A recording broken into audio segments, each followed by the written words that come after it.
All right, good day, everyone. Super great day. Thank you, Mr. McCowan, for the introduction. Want to give a shout out to Mr. McCowan and WeCARES. And we're getting started, going right into our financial literacy session. I'm getting ready to share my screen, and we will jump in and get rocking and rolling. All righty. Okay, here we are. So this is the financial literacy program. Our purpose and our intention is to just educate our community, those who are unaware, who are uninformed of how funds work and how to manage funds. And that's how we do it. This is how we do it. This is one of our strong suits, part of Will Way Community Richmond Corporation, as well as WeCARES as well. So today we're going to be talking about the 5 pillars of financial strength. And we're going to dive into the 5 pillars of financial strength on today. And just a brief introduction of myself as a facilitator. I am Renix Graham, the financial literacy facilitator from Will Way Community Enrichment Corporation. I am a business entrepreneur. I serve as the senior field manager in the financial service industry. I have 8 years experience as a financial strategist.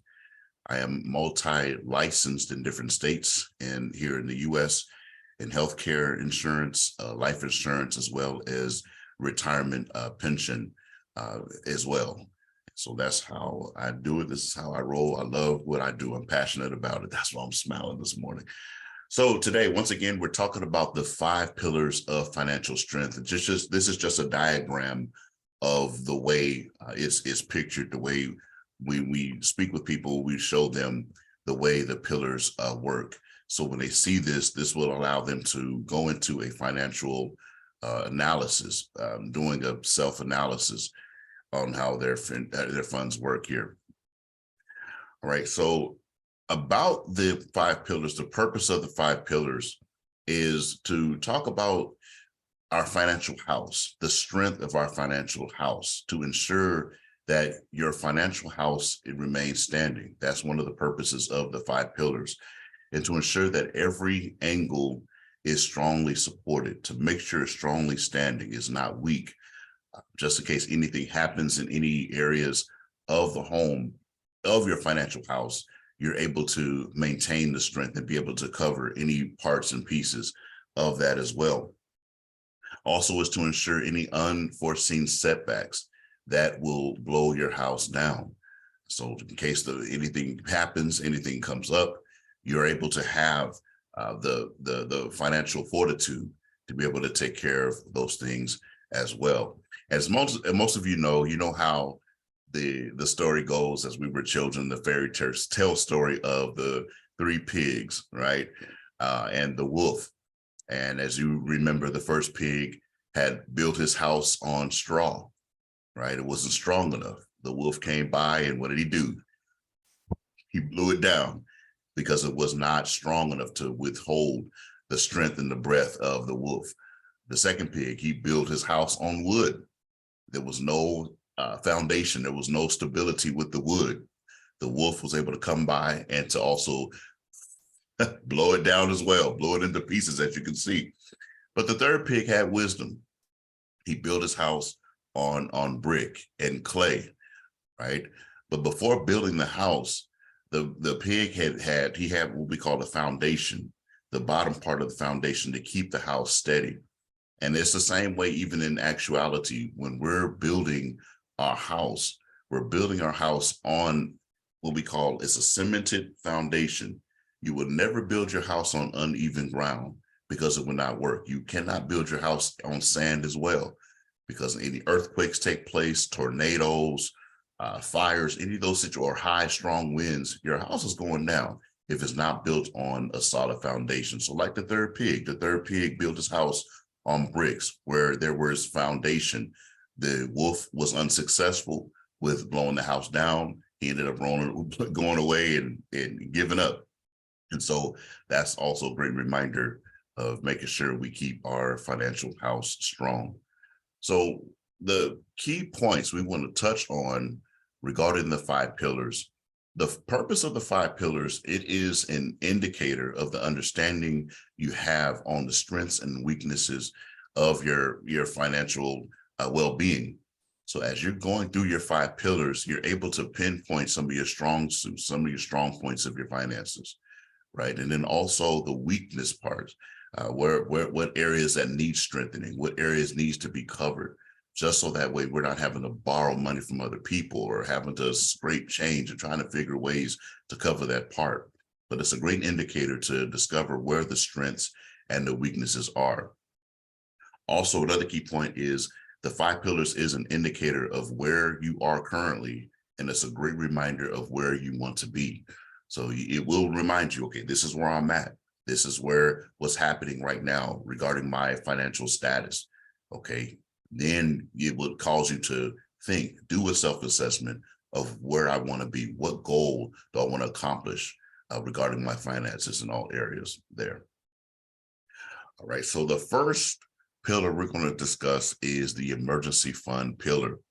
And so as you can see, the questions that are lined up here, these are questions you can ask yourself. How much are you saving each month?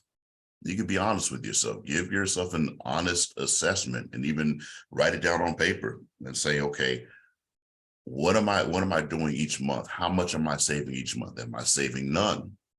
Am I saving $10 a month, $25, $50 a month? What am I doing to save each and every single month to make sure that my emergency fund pillar or that area is secure?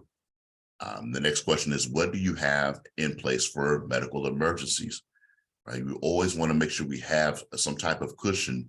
Someone ended up getting sick, your child falls, break his arm, God forbid that happens, but things come up. Someone may come up with a sickness or illness, right? But we want to be able to have the funds to be able to take care of that emergency area. Then you can ask yourself as well, what is my savings totals? How much do I have? And be honest with yourself. If I don't have none, okay, we'll realize that, hey, we don't have enough in the bank, right? I don't have any at all in the bank. Be honest with yourself. What is your savings total? What is my savings vehicle? Where am I saving my money? Am I putting my money in the bank? Am I putting my money in the safe? Am I putting my money in under the mattress? You know, these are questions. Again, this is where you're doing the self-assessment on the emergency funds. And just in case something happens, as we call the rainy day fund, you know, how much do I have in that area as well? A great rule of thumb by Dave Ramsey, he mentioned in his quote, a general rule of thumb for emergency savings is now roughly 6 months of income. You want to have that, double that amount to have 6 months of income. As we knew what the pandemic that took place, jobs have shut down, businesses have shut down, right? And now we have to rely upon ourselves to make sure we have at least 6 months of income, some type of savings. That way you can still be able to maintain your cost of living while looking forward to the next area of your life. All right. The next pillar we're going to discuss is the education pillar, right? For those who have children, those who have grandchildren, godchildren, right? So it's all about securing a legacy for your future. And the questions you can ask yourself in this self-assessment is, do you plan, or do I plan on helping your kids pay for college? And my kids may have a certain university they may want to go to, and they aspire to become a doctor or become a lawyer or become a financial guru, right? Like me, right? The next question, how much are you saving each month as well?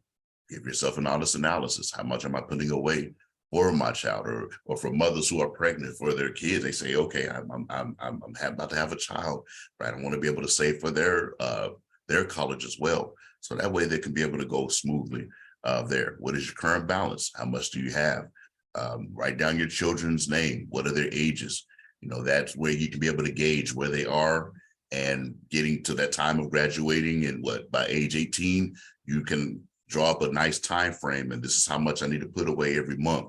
So that way, once again, when it comes time to graduate, they have what they need. You would be able to have what they need regarding their education as well.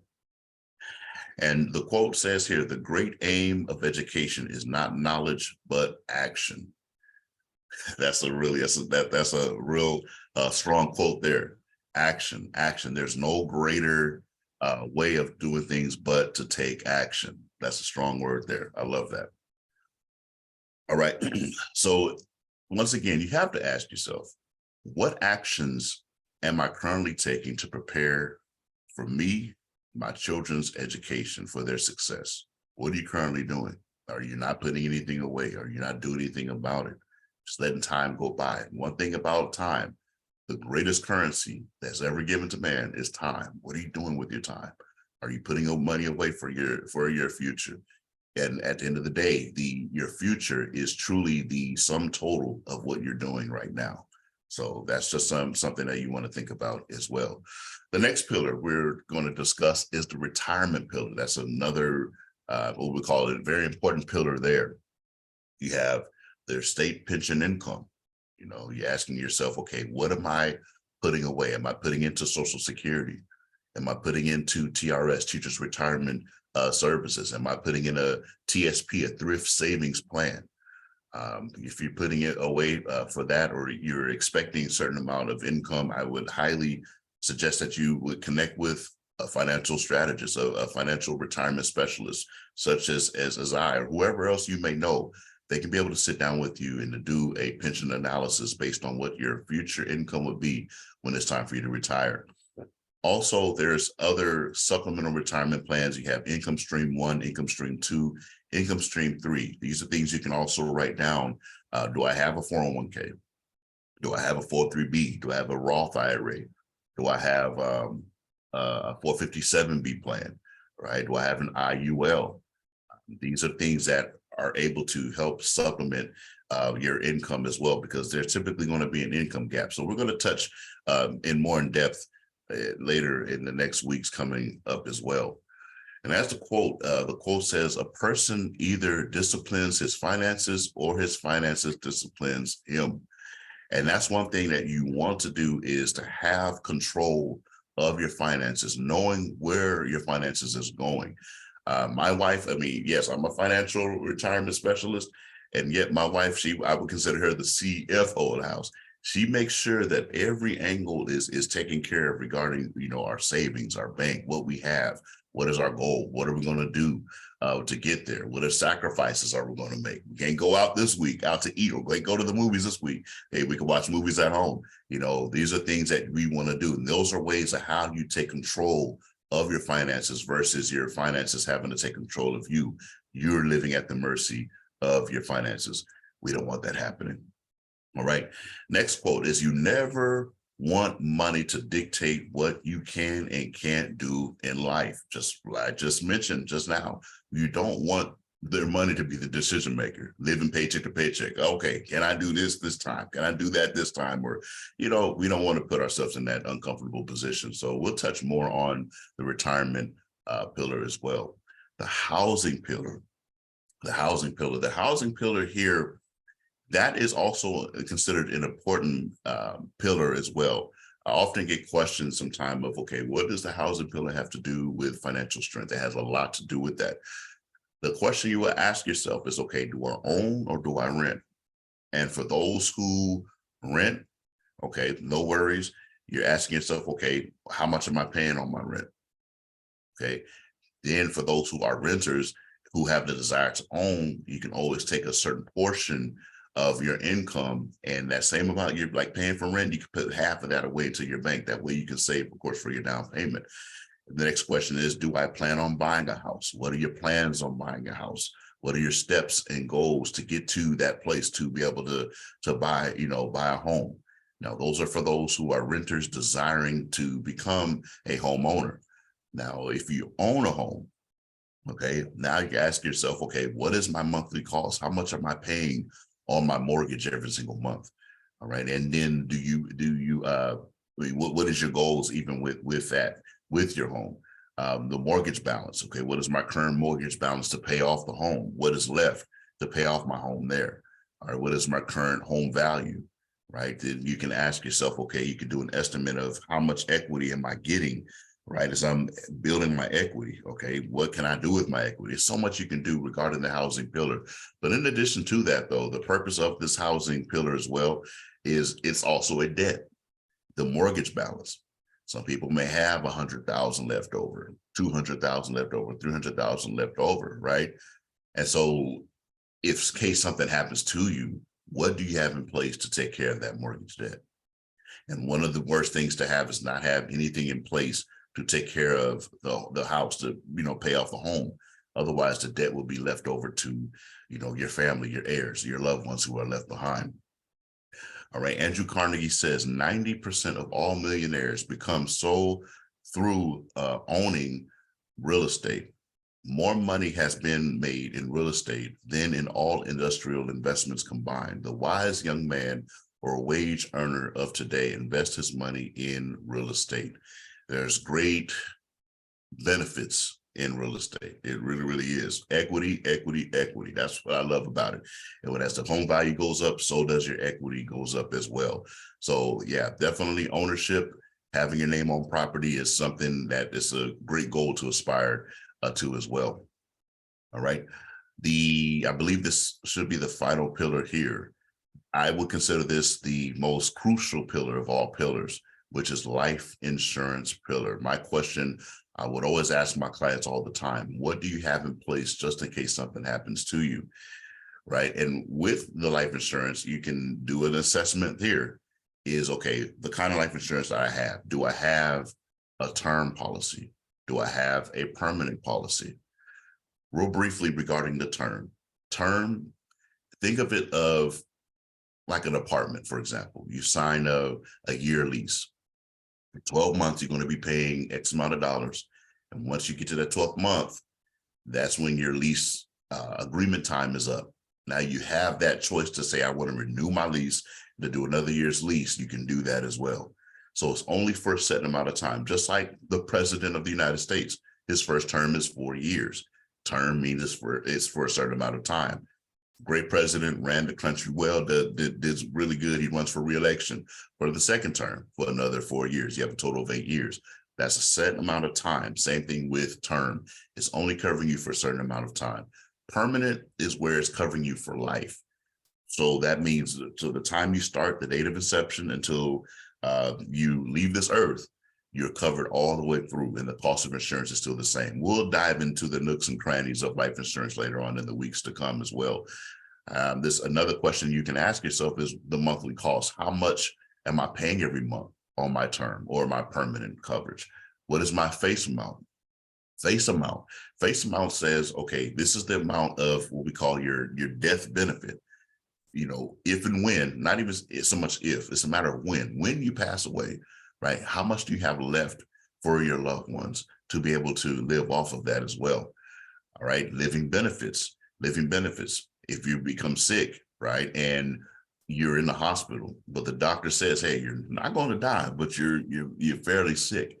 Do you have access to your death benefit? Do you have access? Do you have the privilege of having we would call it the accelerated benefit rider, right? And so those are the things we'll jump into later on during that week as well. Do you have your policy outside of the district? Those are for school teachers who works for the district, or even employees who works for corporate America. Do you have your own standalone life insurance policy? So when you leave your profession, when you leave your career and go elsewhere, does your policy follow you? Because for the most part, employees, as long as you're employed at this job, they're going to cover you, right? You're a liability to the company. But the moment you leave the company, they take away the life insurance. You're no longer their responsibility. You're no longer a liability to the company as well. And then how many years of income would you like to leave for your family? So when you leave, how long do you want your death benefit to last? It could be 5 years, it could be 10 years, 15 years, all the way up to the maximum of 30 years. How long would you want your family to live comfortably off of the death benefit you leave behind for your family? Life insurance is fairly important. The quote says, you don't buy life insurance because you are going to die, but because of those you love are going to live. So you can see all of those little peoples here holding those hearts. Those are your loved ones, right? And for those who have left, right, what are you going to leave behind for them? It really speaks of the character in terms of who you are regarding life insurance. All right. And so this is the whole totality of the 5 pillars of financial strength, right? So once again, the emergency pillar, this is where you're asking yourself, how much am I putting away just in case anything happens to you? Something happens to your home, something happens to your health. Emergency, what do you have put away as a rainy day fund? You have the education pillar, right? Do you plan on helping your kids pay for college? How much are you putting away every single month? Right? What are who are your kids? You got to remind yourself. Some people may have a whole bunch of kids. Okay, who are my kids? You have to write it down. Have to write down who are they? What are their ages?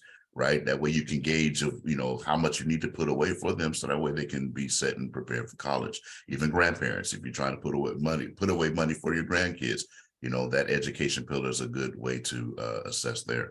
The retirement pillar, that is your state pension, to find out how much you're going to be receiving when you do retire. When are you going to retire? How much you're going to make when you retire, as well as all of the different income streams. Those are your supplemental retirement plans.